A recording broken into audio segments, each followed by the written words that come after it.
Welcome to the wonderful fantasy world. Subscribe now. The Mark of the Two Snakes. The Rebirth of the Godslayer. Volume 1. The Awakening of the Blood Oath. Chapter 1. The Blood-Colored Gears. The ring in Rusttown always has a rusty smell. Aiden, blood's worn, hunched over his workbench, holds the snake-shaped wrench left by his father, listening to the raindrops hitting the tin roof. The pattern of two intertwined snakes on the handle of the wrench has long been worn and blurred. But every time he touches it, it reminds him of the warmth of his mother's body on her deathbed. Her fingers would gently stroke this place then, as if caressing an unspoken secret. Calibration failed for the 37th time. The alarm sound of the gear gauntlet interrupts his thoughts. Aiden frowns and looks at the faint light seeping from the inner side of the gauntlet. This is the third miner who has come to him today to repair the spell imprint. The blood-colored lines of the gear spell imprint are particularly eye-catching in the humid environment, wriggling like a living thing under the skin. He suddenly notices that the direction of these lines is exactly the same as that on the parchment fragment from his mother's relic, which he found in the hidden compartment of the blacksmith shop 3 months ago, with a few strands of red hair still sticking to the edge. The sound of metal clashing comes from the depths of the alley. As soon as Aiden looks up, he sees an alien youth being pressed against the wall by the church inspection team. The friction sound of the gears on the probe tears through the air. Under the youth's gray robe, the unique cyan scales of the snake-tailed tribe are revealed, and a half-piece pendant of the red snake totem hangs around his neck. It can be pieced together with the other half in the hidden compartment of his father's workbench to form a complete pattern. Spiritual vein concentration is 0.7%. It's undoubtedly an alien. The gear armor of the inspection team leader reflects a cold light, and the double snake emblem in the center of his breastplate makes Aiden's pupils contract. He recognizes this symbol. His father once wrote in his diary with blood. That's the chain pattern with which Lauren imprisoned Vera's spiritual veins back then. When the probe is about to pierce the youth's throat, the wrench in Aiden's hand suddenly becomes hot, and a picture of shattering gears appears before his eyes. 3 cracks are emerging on the gauntlet gear above the youth's head. The moment his blood-red eyes awaken, the world turns gray-white. Aiden sees the youth's carotid artery pulsating under the gear lines, and the number Eternal Silence 17 on the inner side of the inspection team leader's shoulder armor glows red. That's the number of an executioner who participated in the Bloodfire siege during the previous Divine Throne experiment. As he rushes forward, the wrench unconsciously scratches the youth's wrist, and the red snake-shaped spiritual light spreads like rust, melting the probe gear into a distorted metal block. There are tears shattering in your eyes. The youth looks up at him, and the blood-colored lines flowing in Aiden's eyes are reflected in the youth's pupils. This is the first time Aiden clearly sees the visualization of his ability. A semi-transparent gear is suspended above the other's head, and the depth of the cracks indicates the probability of death. At this moment, the youth's gear is repairing at a speed visible to the naked eye, with a faint red light oozing from the cracks. The heel of the inspection team leader crushes the accumulated water, and the gear spurs on his boots scrape sparks on the ground. The descendant of the Godslayer, just as recorded in the files. On the communicator he raises, the reflection of the double snake jade pendant flickers. That's the only keepsake left by his mother, which Aiden dropped when saving the youth. When the leader clearly sees the Ouroboros pattern in the center of the jade pendant, his pupils suddenly contract, and a cold command comes from the walkie-talkie. Activate the purification protocol and capture the target alive. 6 knights rush in from the alley entrance. The joints of their gear armors seep a faint light, which is the same energy fluctuation as that of the spiritual vein siphon cannon in the previous Divine Throne experiment. Aiden drags the youth back, his back against the damp brick wall. His left hand unconsciously touches his belt, where the broken piece of his father's snake-headed sword should have been, but it was left on the workbench last night when he was repairing the gauntlet. They don't really want to capture me alive. Aiden suddenly realizes that the formation of the inspection team is blocking all exits, but leaving a gap leading to the abandoned gear well. The youth's tail suddenly sweeps out a spiritual fireball, which explodes into cyan lines on the metal armor. This is the unique spiritual vein resonance magic of the snake-tailed tribe. Taking the opportunity, Aiden kicks over the rusty gear pile. Amid the harsh friction sound, he sees a crack appear on the gear spell imprint on the chest of the nearest knight. That's the weak point of the spell imprint's energy flow, which his father once drew in his diary. The moment the wrench hits the knight's breastplate, Aiden hears the crisp sound of gears cracking. A red light flashes, and a double snake pattern identical to that on the parchment fragment appears on the surface of the opponent's armor. In his blood-colored vision, he sees these gear lines greedily absorbing the youth's spiritual veins. So, the church's spell imprint is essentially a parasitic gear chain.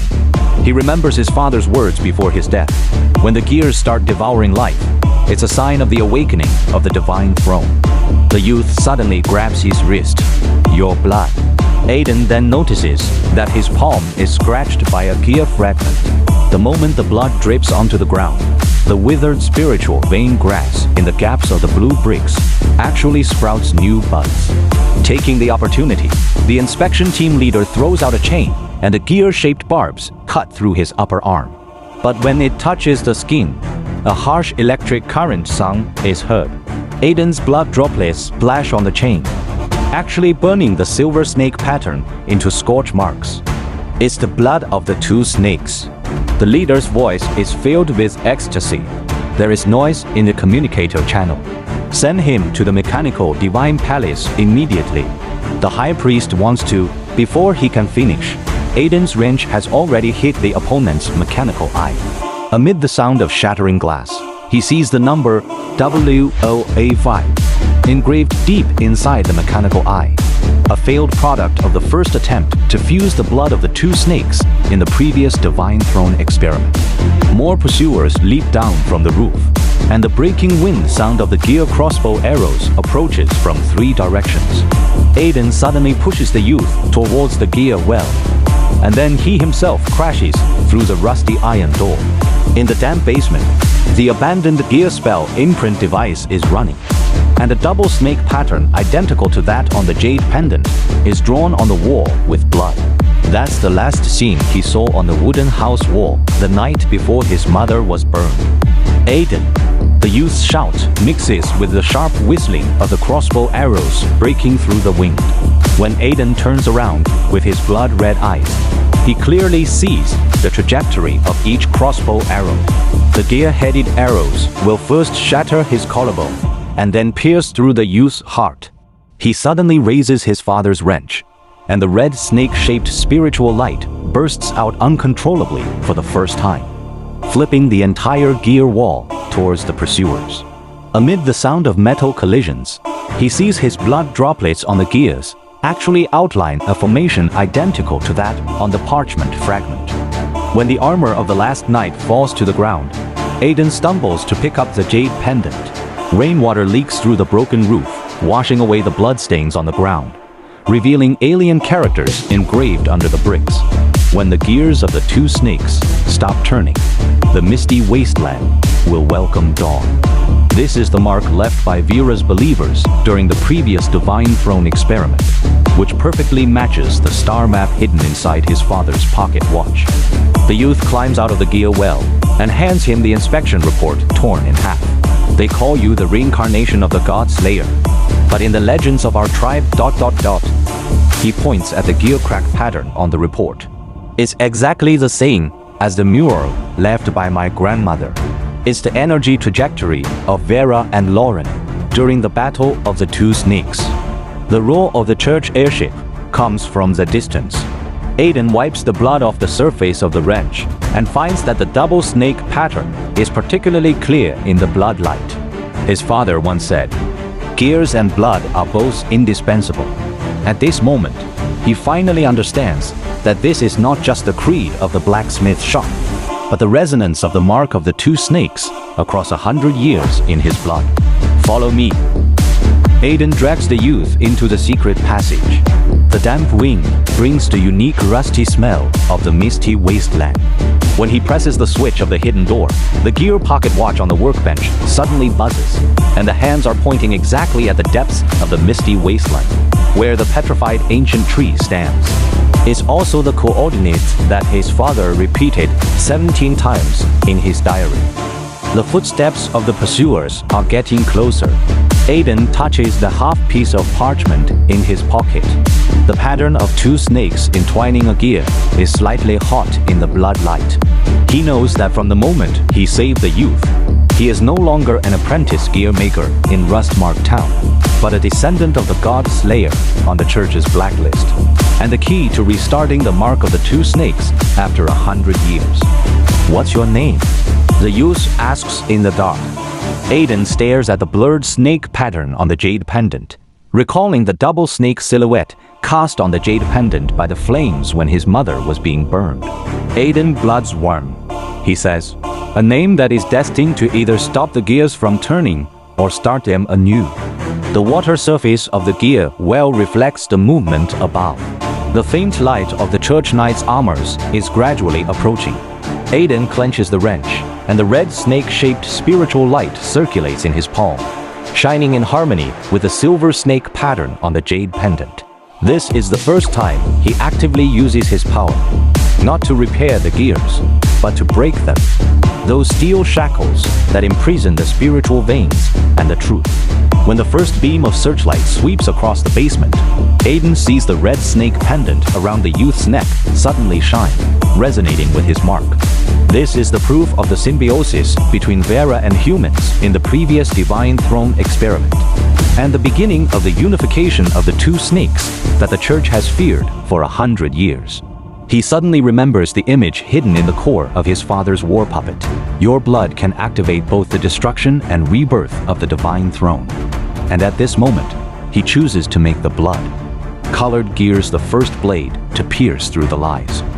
The rain continues to wash the streets of Rusttown. The sign of the gear workshop is shaking in the wind, and the words "Bloodsworn Blacksmith Shop" are already blurred.